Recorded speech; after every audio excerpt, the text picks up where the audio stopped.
जयंत पाटील साहेब सुद्धा मुख्यमंत्र्यांच्या दालनात त्यांच्या घरी होते, त्यावरून वेगवेगळ्या चर्चा केल्या जातात.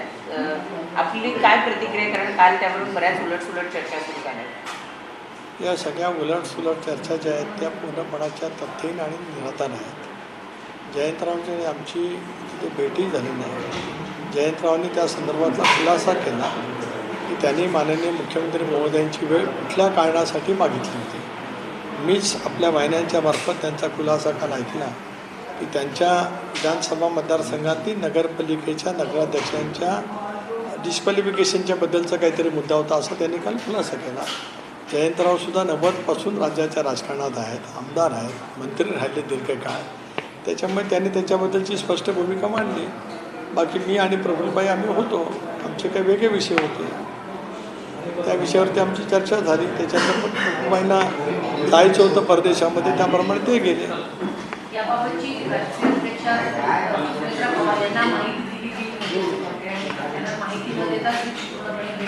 नाही, हा प्रश्न पक्षांतर्गत आहे, त्याच्यामध्ये काय दुमत असते काय.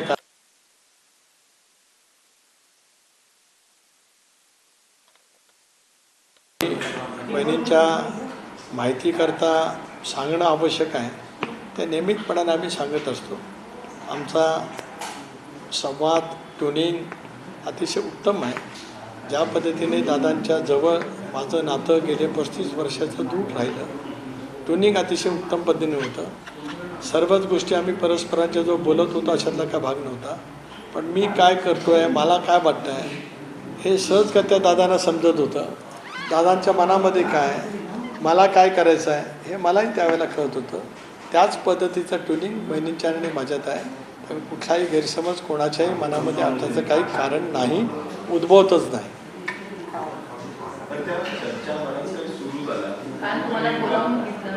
नाही, बोलून घेतलं विचारलं वगैरे हा काय भाग नाही. नियमितपणाने आम्ही भेटत असतो.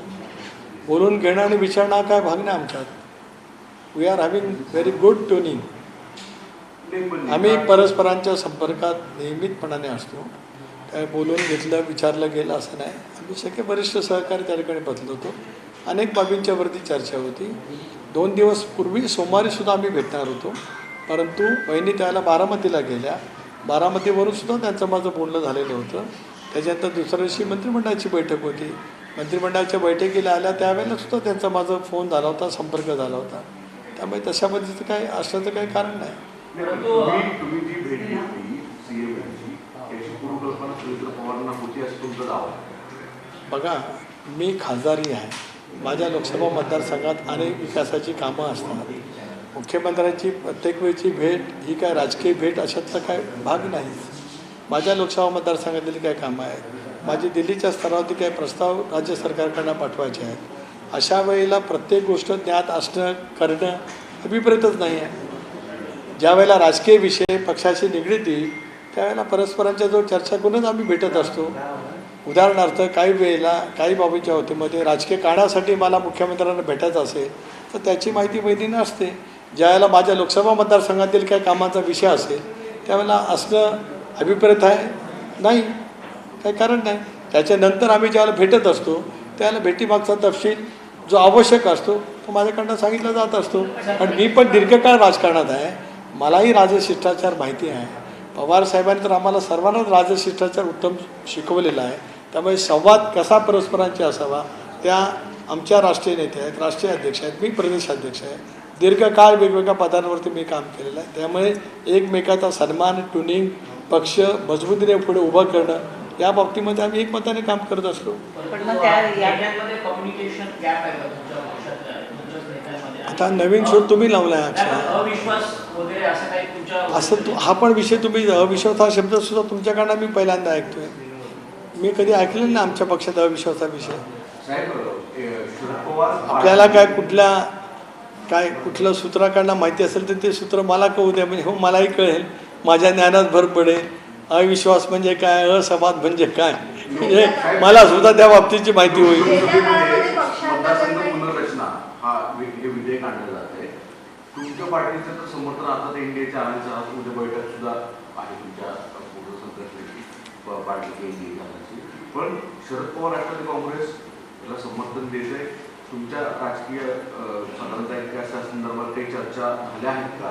कारण की या संदर्भात पण अनेक राजकीय गॉसिप प्रचंड सध्या सुरू आहेत. एक असं आहे की गेल्या अधिवेशनात ज्यावेळेला बिल आलं त्यावेळेला मी इंडियामध्ये आहे, आम्ही मतदान केलं आहे. मतदानाचं मध्ये ज्यावेळेला आकडे पाहिले असतील त्याला ज्या जागेवरती मी बसतो तिथून मतदान बिलाच्या समर्थनाचं झालेलं आहे, त्यामुळे तो इथं दुमत नाही. आदरणीय पवारसाहेबांच्या पक्षाने बिलाला समर्थन द्यावं की न द्यावं हा त्या पक्षाचा नेतृत्वाचा भाग आहे. काल संसदीय नेत्या सुप्रियाताई सुळे यांनी त्या संदर्भातलं वक्तव्य केलेलं आहे. त्यांचा पक्ष आहे, त्यांचा त्या संदर्भातली जी काय भूमिका आहे, उलट त्याने त्याच्यातलं जे मी मांडलं ते ऐकलं आपल्या वाहिन्यांच्या मार्फत की त्या UPAच्या नेत्याची चर्चा करणार आहेत. एक बिल आल्याच्यानंतर त्याच्यात काय नेमका अंतर्भाव आहे ते बघणार आहेत आणि 24 तासात त्यांची भूमिका ते मांडणार आहेत. त्यामुळे त्यांची भूमिका स्वतंत्रपणाने मांडण्याचा जो अधिकार आहे त्याबद्दल ते मांडतील. ताई या चौथ्यांदा सभागृहात आहेत, उत्तम संसदपटू आहेत आणि पक्षाची भूमिका घेण्याची क्लॅरिटी त्यांच्या नेतृत्वाकडे आणि त्यांच्याकडे आहे.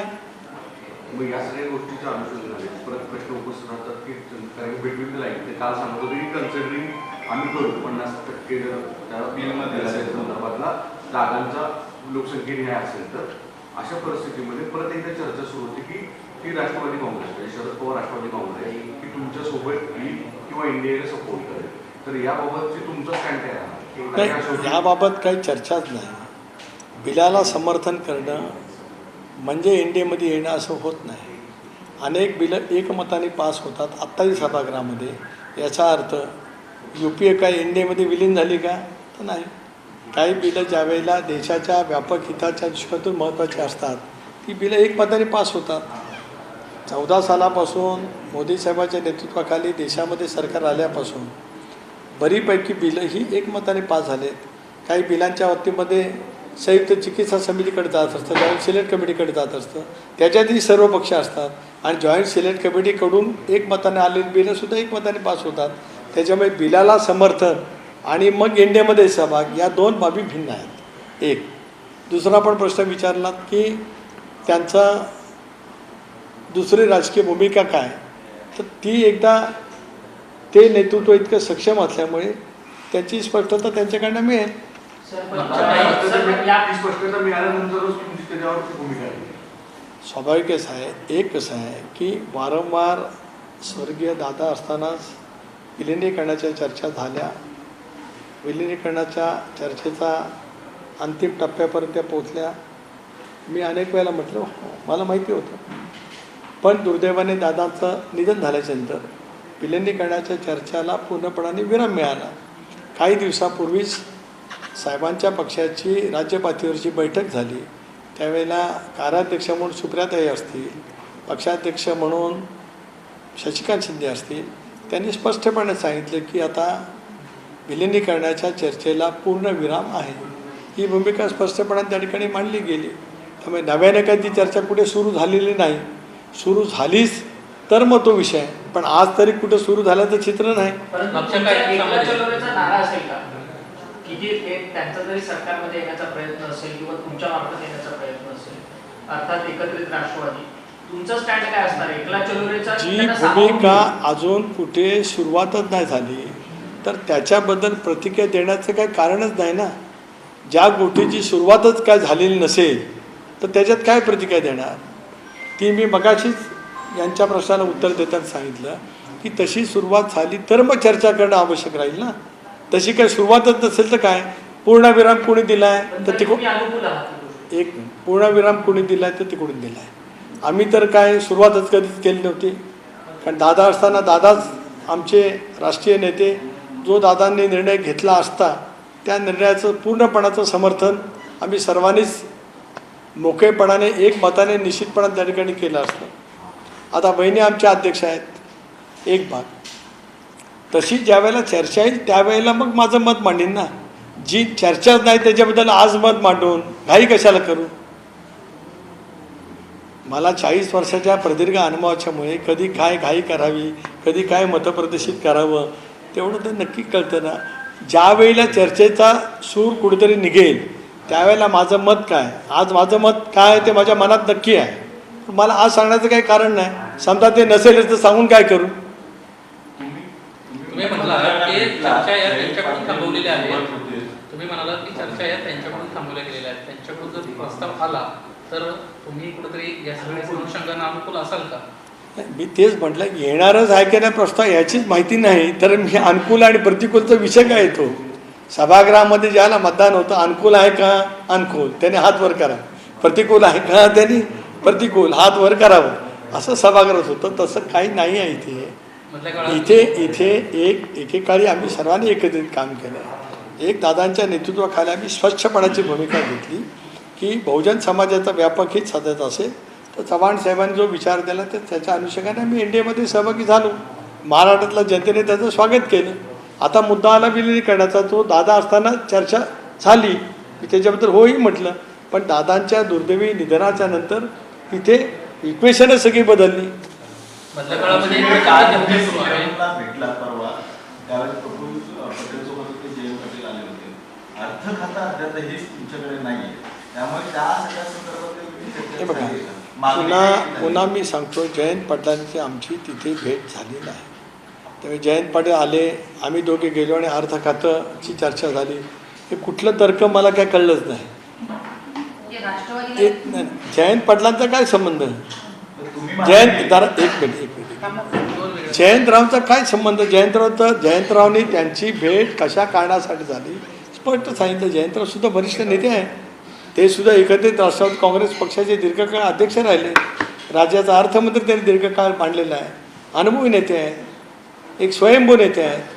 त्यांनी त्यांची एकदा स्पष्टपणाची भूमिका मांडली तर आमच्या दोघांच्या भेटीचा आणि जयंतरावांच्या भेटीचा दुरान्वेही काडी मात्र काही संबंध नाही. मधल्या काळामध्ये राहता राहिला प्रश्न माझ्यापुरता. मी मगाशी स्पष्टपणाने सागरजींच्या किंवा आपल्या यांच्या प्रश्नाला उत्तर देताना सांगितलं की माझी भेट माझ्या लोकसभा मतदारसंघातील काय कामाच्या बाबतीमध्ये होती. मी वेळ आदल्या दिवशी पण मागितली होती, पण आदल्या दिवशी त्यांची कोर कमिटीची बैठक होती म्हणून ती शक्य नाही झालं.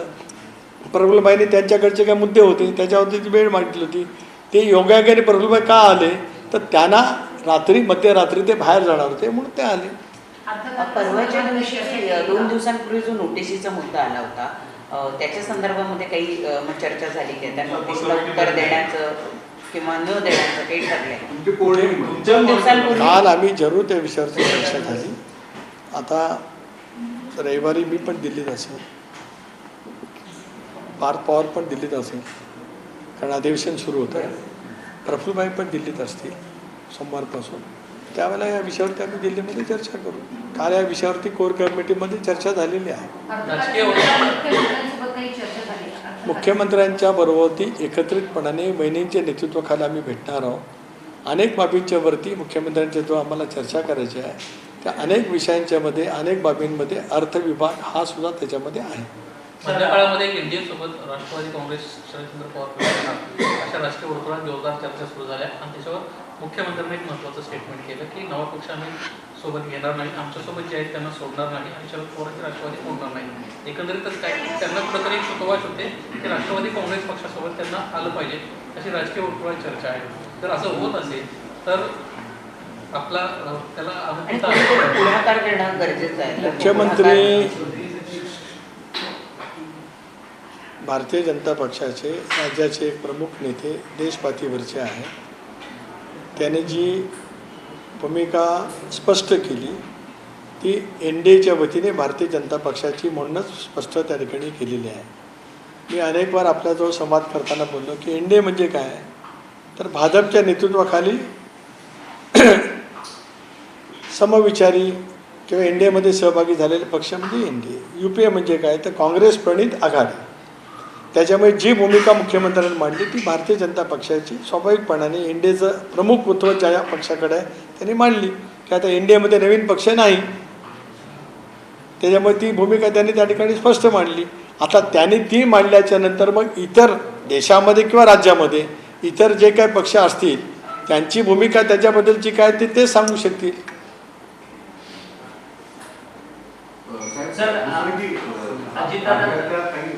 संघटनात्मक बदल कुठे काय होईल असे जोरदार चर्चा आहे आपल्या पार्टीमध्ये. कुठले महिला महिला प्रदेश अध्यक्ष, महिला एक असं आहे की आज महिला प्रदेशाध्यक्षपद रिक्त आहे. युवक मी संघटनेचं बोलते सीमाताई त्याने संघटनेचं म्हणतो. युवक अध्यक्षपद रिक्त आहे. विद्यार्थी संघटनेचं सुद्धा पद आज या पदावरती प्रशांत कदम काम करतात, पण ते त्या ठिकाणी दीर्घकाळ काम करतात. तो एक मुद्दा पक्षाच्या चर्चेमध्ये जरूर त्या ठिकाणी आहे. तिसरं, युवती संघटनेमध्ये सुद्धा संध्या सोडवणे काम करतात, पण त्याही संदर्भामध्ये पक्षामध्ये चर्चा सुरू आहे. शक्य आहे कदाचित त्या बाबतीमध्ये निर्णय पक्षाच्या कोर कमिटीमध्ये बसून होऊ शकतो. मुंबई अध्यक्ष पण अजून वाटतं त्याही बाबतीमध्ये मधल्या कालावधीमध्ये चर्चा झाली, परंतु मग या सगळ्या निवडणुका लागल्याच्यामुळे त्याचं अंतिम स्वरूप होऊ शकलं नाही. लवकरच त्या बाबतीमध्ये आम्ही सगळेजण कुटुंब म्हणून बसू आणि मुंबईच्या संदर्भातला निर्णय त्या ठिकाणी करू. अजित पवारांचा जयंती कार्यक्रम हा शासन स्तरावरती होणार आहे. आता त्याचा शासन निर्णय काढण्यात आला. परवाच तुम्ही पत्र दिलेलं होतं तुमच्या मंत्र्यांनी आणि काल शासन निर्णय आला. त्याच्या पद्धतीने बघताय या सगळ्या निर्णयात स्वर्गीय अजितदादांचं योगदान महाराष्ट्राच्या सर्वांगीण क्षेत्रासाठी, महाराष्ट्राच्या उन्नतीसाठी फार मोठ्या प्रमाणावरती राहिलं.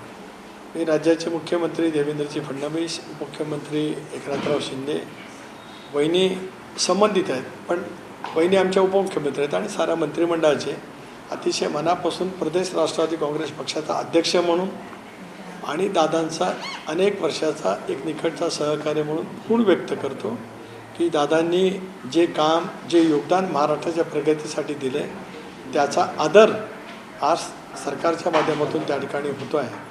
म्हणून संबंध राज्यभरात शासकीय कार्यालयामध्ये, निमशासकीय कार्यालयांमध्ये दादांची जयंती त्या दिवशी साजरी होते आहे.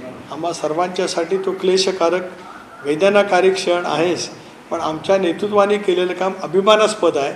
याचासुद्धा आम्हाला सर्वांनाच एक वेगळ्या भावना आमच्या प्रत्येकाच्या मनामध्ये आहे. अजितदादांचा तुम्ही जयंती उत्सव सर्व राज्यभर साजरा करणारा तशा पद्धतीचा कार्यक्रम आमदारांना सुद्धा दिला आहे, परंतु आमदारांची, तुमच्या पक्षातल्या आमदारांची नाराजी पाहायला मिळते की तुमच्या पक्षातल्या नेत्यांकडनं असे निर्णय दिले गेलेले आहेत या जयंती कार्यक्रमामध्ये की अजित पवारांचा एकच फोटो जो आहे तो सेम फोटो सगळ्या मतदारसंघात बॅनरवरती लावावा, त्याचे जिओ टॅगिंग करावे वगैरे अशा पद्धतीचे काही निर्णय पक्षातल्या नेत्यांकडनं देण्यात आलेले आहेत. नाही, या संदर्भामध्ये पक्षाचे आमदार, माजी आमदार, खासदार यांची एक एकत्रित बैठक मंत्र्यांच्या सहित देवगिरी बंगल्यावरती 15 दिवसापूर्वी झाली. ॲट लेंथ आम्ही चर्चा केली. मी स्वतःच दादांच्या जयंती दिनाच्या निमित्ताने सप्ताह जो काही साजरा केला जाणार आहे त्याच्या कार्यक्रमाची चर्चा आम्ही पक्षांतर्गत त्या बैठकीमध्ये केली. त्याप्रमाणे माझं जे काही पक्षाचा अध्यक्ष म्हणून सगळ्या जिल्हाध्यक्ष, आमदार, माजी आमदार, पक्षाचे उमेदवार यांना जे पत्र जायचं आहे त्याचा मसुदा शिवाजीरावांनी तयार करून दिला होता, ते गेलेलं आहे. प्रत्येकजण अतिशय आपुलकीने, श्रद्धेने दादांच्या संदर्भातलं जयंतीचा कार्यक्रम 7 दिवस त्या ठिकाणी आपापल्या मतदारसंघात आणि राज्यभरामध्ये त्या ठिकाणी होणार आहे. त्याच्यामुळे काय तुम्ही म्हटलं तसं टॅगिंग वगैरे काही नाही. ठीक आहे, काही वेळेला आपण एक दादांचा एक फोटो असा आहे की जो प्रत्येकाला दादा समोर जात असं वाटत असतं. त्याच्यामुळे आम्ही चर्चा करत असताना करत असतो की कुठला फोटो अधिक लोकांच्या मनामध्ये दादांच्या प्रती प्रत्येकाच्या मनात आहेच भावना, त्या अधिक उच्चंबून आल्यासारखा तो दिवस त्यांच्या आठवणीचा आहे आणि त्याच्यामुळे ते एकंदरीत आम्ही चर्चा करतच असतो नेहमी. सोनम वाहतूक सध्या सर्वोच्च न्यायालयाने लवासा प्रकरणाच्या संदर्भामध्ये जी याचिका केली होती त्याच्यामध्ये प्रामुख्याने थेट आरोपी म्हणून ज्यांना केलं होतं की शरद पवार असतील, सुप्रिया सुळे असतील आणि अजितदादा असतील, या तिघांमध्ये कुठलेही आरोप सिद्ध न होता आरोप करणं चुकीचं असं म्हटलंय कोर्टाने आणि ती FIR दाखल करावी अशा स्वरूपाची मागणी होती, ती देखील याचिका फेटाळली गेली आहे. एक मोठा दिलासा मानला जातो. या सगळ्या प्रकरणाच्या या संबंध कायदेशीर बाबीमध्ये मी एक साक्षीदार होतो, घटक होतो. मुंबई उच्च न्यायालयाने सुद्धा याच पद्धतीने ती याचिका फेटाळलेली होती पूर्णपणाने. आणि त्याच्यामध्ये श्रद्धेसाहेब, आदरणीय दादा, स्वर्गीय दादा, सुप्रियाताई आणि मग इतर काही त्यांनी त्यावेळेला सुद्धा केलेलं होतं आणि सर्वोच्च न्यायालयाच्या मुख्य न्यायमूर्तींनी ती फेटाळलेली होती.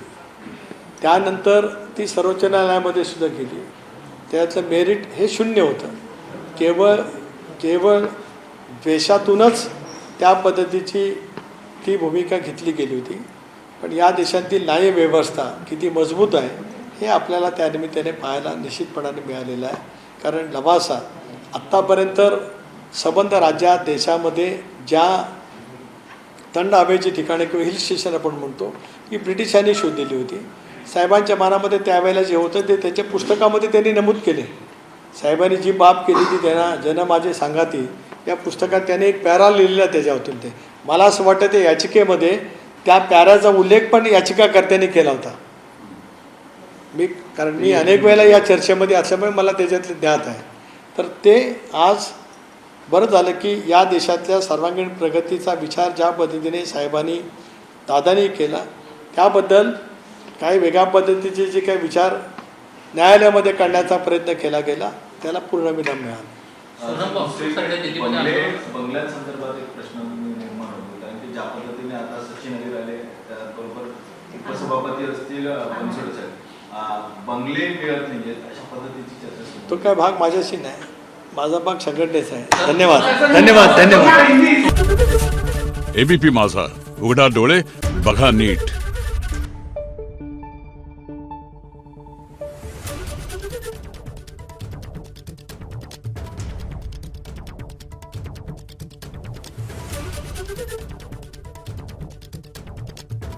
Thank you.